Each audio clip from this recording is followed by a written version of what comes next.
मध्य प्रदेश की राजनीति में सियासी उठापटक और गुटबाजी की चर्चा। मंत्रिमंडल विस्तार व निगम मंडल नियुक्ति पर क्या बिंद के नेताओं को मिलेगी तवज्जो?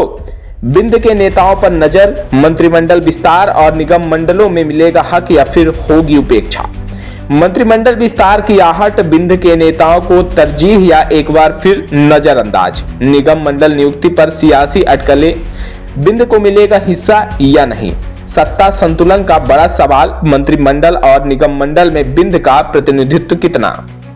नमस्कार, आप देख रहे हैं अमर रिपब्लिक न्यूज, मिथिलेश त्रिपाठी के साथ। आइए अब मध्य प्रदेश की सियासत, मंत्रिमंडल विस्तार, निगम मंडल नियुक्ति और बिंद की गुटबाजी पर गहन विश्लेषण करते हैं, जिसमें देखा जा रहा है कि प्रदेश की राजनीति में मंत्रिमंडल विस्तार और निगम मंडलों की नियुक्ति को लेकर सरगर्मी तेज है। खास तौर पर बिंद क्षेत्र में इस समय भाजपा के भीतर सबसे ज्यादा हलचल वाला क्षेत्र माना जा रहा है। यहाँ पुराने और नए नेताओं के बीच खींचतान, जाति समीकरण और नेतृत्व की महत्वाकांक्षाएं पार्टी के लिए चुनौती भी है और अवसर भी।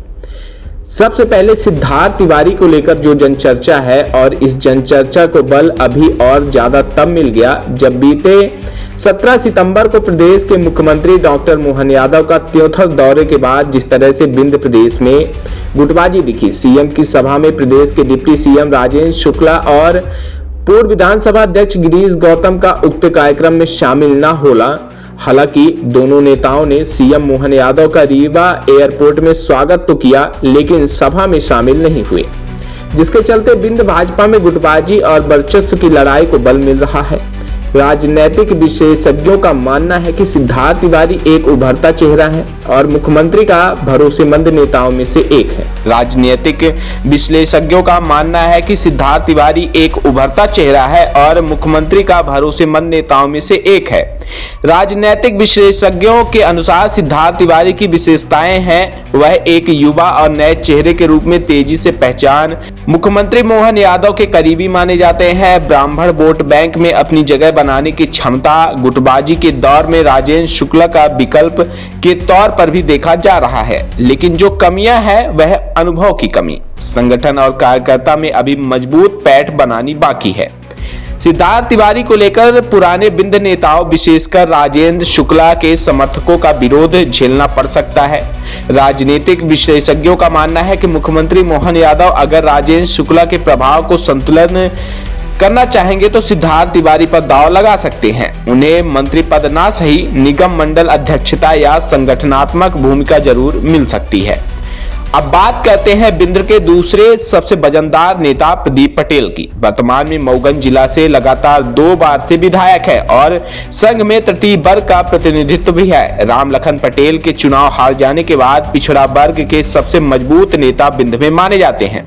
उनमें जो विशेषताएं हैं कि वह लगातार 2 बार मऊगंज से विधायक हैं। संगठन और जनता के बीच जमीनी पहचान है।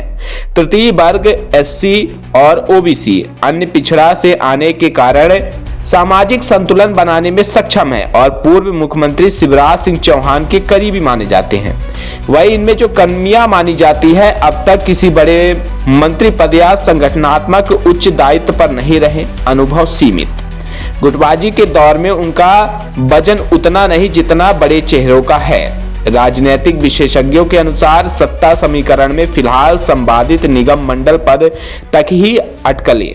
यदि भाजपा बिंद में पिछड़ा वर्ग को प्रतिनिधित्व देना चाहती है तो प्रदीप पटेल को निगम मंडल में अहम जिम्मेदारी या मंत्री पद मिल सकता है, मगर वरिष्ठ नेताओं की भीड़ में उनकी दावेदारी कमजोर मानी जा रही है। उसका एक कारण यह भी माना जाता है कि वह पूर्व मुख्यमंत्री शिवराज सिंह चौहान के करीबी माने जाते हैं और वर्तमान समय में प्रदेश सरकार में शिवराज समर्थकों की जो दुर्दशा है वह किसी से छुपी हुई नहीं है।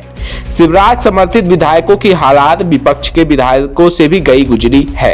अब बात करते हैं बिंद के सबसे कद्दावर नेता राजेंद्र शुक्ला की। डिप्टी सीएम और बिंद का ब्राह्मण नेतृत्व, लंबे अनुभव के धनी और लगातार चुनाव जीतने वाले नेता, वर्तमान में उप मुख्यमंत्री, पार्टी संगठन और सरकार दोनों में गहरी पकड़। ब्राह्मण नेतृत्व का सबसे बड़ा चेहरा बिंद के अलावा प्रदेश भर में नेटवर्क, दिल्ली और भोपाल दोनों स्तरों पर संपर्क। राजनीतिक विशेषज्ञों के अनुसार उनमें जो कमियां हैं उन पर गुटबाजी का आरोप, मुख्यमंत्री और उनके बीच रिश्ते पूरी तरह सहज नहीं। नए नेताओं के उभार से चुनौती, महत्वाकांक्षा को लेकर यह धारणा है कि वे खुद मुख्यमंत्री पद की ओर देख रहे हैं। राजेंद्र शुक्ल की स्थिति मजबूत है, पर उन्हें पार्टी के अंदर नए चेहरे और संभावित दावेदारों से चुनौती मिल रही है। उनकी सबसे बड़ी ताकत संगठन और जनता में लंबे समय से बनी विश्वसनीयता है। मंत्रिमंडल विस्तार, निगम मंडलों की नियुक्ति को लेकर मुख्यमंत्री मोहन यादव की रणनीति नजर आ रही है। प्रधानमंत्री मोदी और अमित शाह की पसंद, संतुलन साधने वाले नेता की छवि, युवा और ऊर्जावान चेहरा, भाजपा के लिए नया प्रयोग। वहीं उसको लेकर जो सवालिया प्रश्न चिन्ह खड़े हो रहे हैं वह प्रदेश के वरिष्ठ नेताओं के बीच सामंजस्य बैठाना मुश्किल, विंध्य और मालवा जैसे बड़े क्षेत्रों में गुटबाजी से चुनौती। मोहन यादव के लिए मंत्रिमंडल विस्तार और निगम मंडल नियुक्तियां सिर्फ प्रशासनिक निर्णय नहीं बल्कि राजनीतिक समीकरण बनाने का बड़ा औजार है। वे संतुलन साधते हुए राजेंद्र शुक्ल जैसे पुराने नेताओं को ताकत में बनाए रखने के लिए और साथ ही सिद्धार्थ तिवारी जैसे नए चेहरों को भी अवसर देकर संदेश देंगे कि नई पीढ़ी को पार्टी भी आगे लाना चाहती है। बिंद की गुटबाजी, भाजपा के लिए चुनौती और अवसर। बिंद भाजपा पर परंपरागत गढ़, यहां से पार्टी को हमेशा बड़ी संख्या में सीटें मिलती रही हैं। ब्राह्मण और पिछड़ा वर्ग दोनों का बड़ा राजनीतिक प्रभाव। राजेंद्र शुक्ल बनाओ नए चेहरे, सिद्धार्थ तिवारी, रीति पाठक सहित अन्य कई नेताओं की खींचतान। अब बड़ा सवाल यह है कि अगर नियुक्तियों में संतुलन नहीं बैठा तो असंतोष बढ़ सकता है। राजनीतिक विशेषज्ञों का मानना है कि बिंद भाजपा के लिए बहुत अहम है। यदि यहां नेताओं का असंतोष बढ़ा तो वह विधानसभा और लोकसभा चुनाव दोनों में नुकसानदेह हो सकता है। इसलिए पार्टी को हर गुट को समायोजित करना होगा। मध्य प्रदेश भाजपा के लिए मौजूदा दौर संतुलन और सामंजस्य का है। यदि विंध्य क्षेत्र मंत्रिमंडल और निगम मंडलों की नियुक्ति को लेकर तवज्जो दी जाती है तो जातिगत समीकरण और उठापटक के बीच सिद्धार्थ तिवारी, रीति पाठक और प्रदीप पटेल किसी एक को निगम मंडल या संगठनात्मक जिम्मेदारी मिल सकती है। मंत्री पद की संभावना फिलहाल कम है।